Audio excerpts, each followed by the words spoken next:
ఎటువంటి రిజర్వేషన్స్ కానీ రూమ్స్ కానీ లేని వాళ్ళు కుంభమేళా వెళ్ళాలనుకుంటే ఎలా వెళ్ళాలి ఏంటనేది లైవ్ వ్లాగ్స్ డైలీ పెడతాను. ఇక్కడ నుంచి వారణాసి వెళ్తాం, వారణాసి నుంచి ప్రయాగరాజ్ వెళ్ళి కుంభమేళాలో పార్టిసిపేట్ చేస్తాం. టైం ఉంటే అయ్యేది వెళ్తాం. అది మన ఐటినరీ అనమాట. కోతి మీరు చెప్తే నమ్మరు, ఈ మంట అంతా కూడా కోతే చేసిందనమాట. This is unseen India. మన కంట్రీలో చాలా ఉన్నాయి చూడడానికి. ఇది deep in the Chhattisgarh, Jharkhand and Odisha, ఈ 3 స్టేట్స్ కి మధ్యలో place. This is famous Baba lassi. And ఈ లస్సీ షాప్ గురించి మీకు చాలా చెప్పాలి. కాశీ వెళ్ళినట్లయితే ఈ షాప్ అయితే అసలు మిస్ అవ్వద్దు. చూసారు కదా ఎంతమంది జనాలు ఉన్నారు. అండ్ దీనికి కస్టమర్స్ ఇంటర్నేషనల్ వాళ్ళు ఎక్కువ అనమాట. దీని గురించి వీడియో అయితే డిస్కస్ చేద్దాం. So let's jump in to the video. Good morning. ఈరోజు ఇప్పుడే విజయనగరం నుంచి స్టార్ట్ అవుతున్నా మహాకుంభమేళాకి.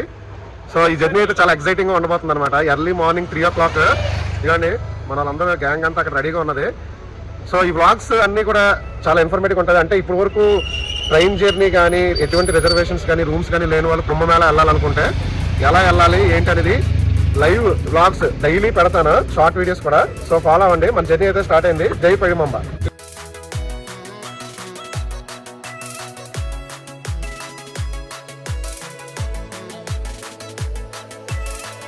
మేము విజయనగరం నుంచి స్టార్ట్ అయ్యాం కదా. ఎర్లీ మార్నింగ్ 4 o'clock స్టార్ట్ అయ్యాము. ఇప్పుడు ఈవినింగ్ 8 o'clock అయింది. సంబల్పూర్ దగ్గర ఆగాము డిన్నర్ కోసం. సో డిన్నర్ చేశాక మేము కంటిన్యూస్గా అంబికాపూర్ నుంచి వారణాసి అయితే వెళ్ళిపోతాం. మార్నింగ్ అరౌండ్ 8 o'clock రీచ్ అవుతాం అనేసి ఎస్టిమేటెడ్ అనమాట. ఇక్కడ నుంచి వారణాసి వెళ్తాం, వారణాసి నుంచి ప్రయాగరాజ్ వెళ్ళి కుంభమేళాలో పార్టిసిపేట్ చేస్తాం. టైం ఉంటే అయ్యేది వెళ్తాం. అది మన ఐటినరీ అనమాట. ఇక్కడ దారిలో ఆగాము డాబా దగ్గర. టెంపరేచర్ అయితే చాలా కోల్డ్, చాలా చల్లగా ఉందన్నమాట. సో నార్త్ ఇండియన్ దాబాస్లో ఇలా లైటింగ్స్ చాలా ఎక్కువ ఉంటాయి అనమాట. ఫుల్ లైటింగ్స్ పెడతారు. నైట్ 1 o'clock వరకు ఈ జార్ఖండ్ డీప్ ఫారెస్ట్లో మేమైతే డ్రైవ్ చేసాం. చూసారా చుట్టుపక్కల ఎలా ఉన్నాయి చెట్లు. కంప్లీట్ డీప్ ఫారెస్ట్ అనమాట. చాలా దారుణంగా ఉంది రూట్ అయితే. 5:30 అయింది. ఎక్కడో ఫారెస్ట్లో ఆగాము. అంబికాపూర్ దాటాం. ఇంకో 2 hours అయితే వారణాసి రీచ్ అవుతాం అనమాట.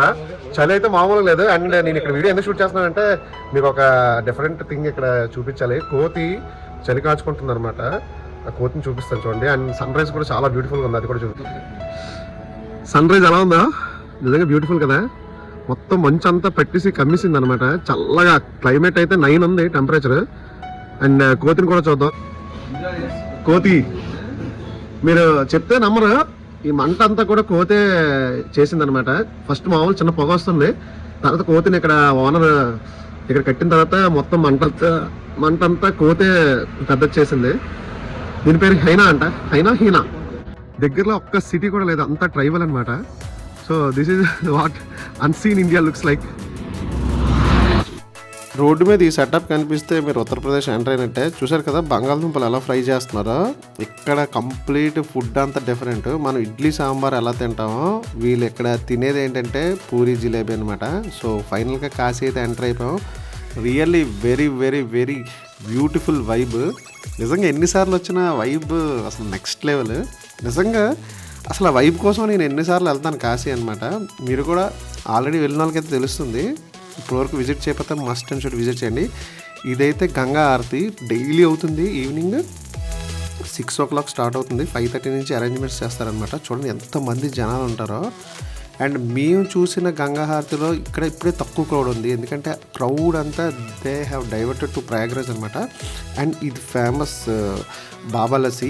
ఈ లస్సీ షాప్ గురించి ఎంత చెప్పినా తక్కువే. దీని కస్టమర్స్ మెయిన్గా అయితే కొరియన్స్, జపనీస్ ఉంటారు, ఇండియన్స్ కూడా ఉంటారు.